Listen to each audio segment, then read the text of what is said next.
po ang nag-introduce ito. He texted me to contact Pinoy Laughter Yoga instructor, ang ating resource person. And you know what? I really did have a difficult time talking with him. Kasi sa first conversation pa lang namin, I never stopped laughing. Kasi pasigit-sigit lang siya ng joke niya. Pero sa bongge niya, palabat din tayo sa joke. Hindi rin tayo naniwanan. Kasi tumatawa din siya, lumigit na ako no? So anyway, pinakilala itong program as part of our debriefing. Di ba we already started the debriefing of our fellow teachers? And actually, no Friday, after listening to most of your stories, hindi lang po isang story, hindi lang po 10 story, kung hindi maraming stories po ang narinig namin during the debriefing.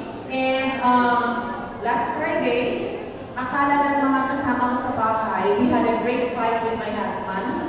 Kasi I left the room crying, ready to go to the office. I was crying so hard. Kasi ang naramdaman ko that time was, hindi ko na kaya mag-face another day listening to different stories. So pagsakay ko sa sasakyan, while crying, naku, tumawag man ang ating resource person. And you know what? Pagdating ko sa opisina, hindi na yata nila ako nahalatang ng umiyak. Because after talking to him, medyo bumaan ng aking pakiramdam.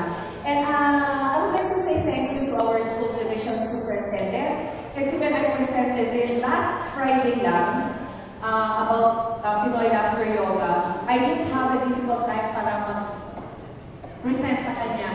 He immediately said yes.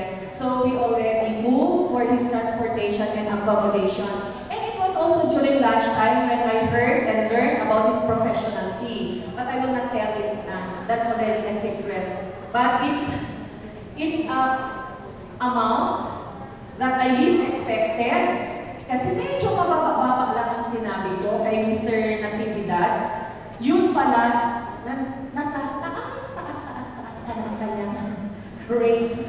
And mind you, he is going to give his services for free.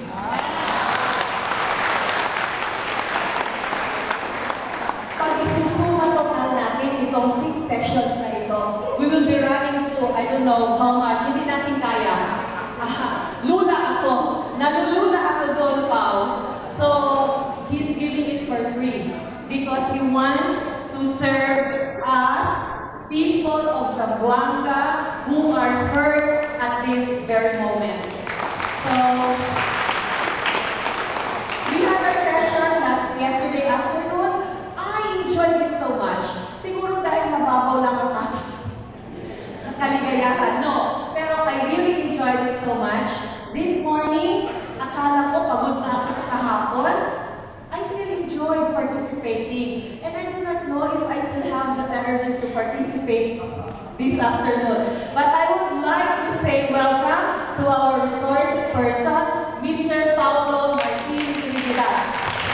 Thank you, thank you. Okay. We'll first show you the VTR from Kapuso mo, Jessica Soho.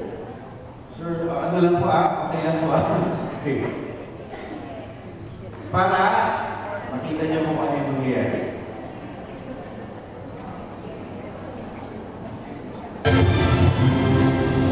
Laughter is the best medicine. Matagal na natin alam yan. Pero paano magagawang tumawa kung ang dami nating mga problemang sinasagupa araw-araw?